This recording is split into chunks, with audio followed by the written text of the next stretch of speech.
My humble greetings to each one of you. Today, I'm here to speak about an Indian classic movie, Naya Daur. Naya Daur is a B.R. Chopra film which was released on 15th August 1957. The film is based on the post-independence scenario of India where the Gandhian influence is heavy on the labourers, craftsmen and the artisans of the time. The movie focuses on how the entry of a wealthy, educated man Kundan from the city affects the livelihood of the poor woodcutters and tonga drivers. This story by Akhtar Mirza also has an underlying love story which connects all the characters and the conflict together.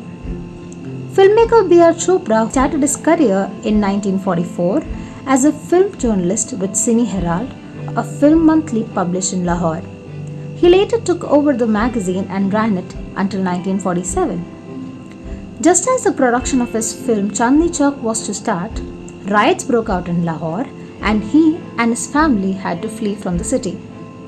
After the partition of India, he moved to Delhi and in 1955, Chopra formed his own production house BR Films in Mumbai. Naya Daur starring Dilip Kumar and Vaijayanti Mala Bali was the second film under his banner and the film became a golden jubilee hit.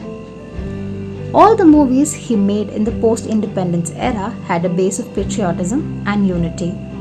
Naya Daur has a combination of scenes that inculcate the value of patriotism and integrity among the people in a village despite their caste differences. According to the plot, the village has two kinds of people, one where the main occupation is logging and woodcutting, and the other being the tonga drivers. Soon after the landlord leaves for a pilgrimage, his son returns to the village from the city.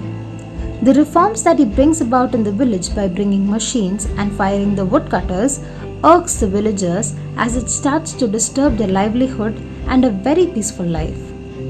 Few of them even decide to leave the village and go to cities in search of jobs. However, it is when Kundan, the rich educated son, brings a bus into the village that everything changes. The villagers do not approve of this rapid advancement and the conflict escalates. At this point, we see how the villagers emphasize on cottage industries following and practicing the Gandhian principles. A close look at the plot inevitably shows the deep-rooted patriarchy of the society back in the 1950s. Towards the end of the first half, the protagonists, Shankar and Krishna, realize that they love the same girl, Rajni. Instead of even thinking of Rajni's consent, they break into finding ways to decide who gets to marry her. They reach a conclusion that the decision would be made based on the color of the flower that Rajni offers to the deity during the temple service. This doesn't go down well because Shankar's sister causes a swap that leads to a lot of misunderstanding between the two. In the later part of the story, the introduction of a bus has now paved the way for a challenge between Kundan and Shankar. Whoever wins the race will remain in the village while the other leaves.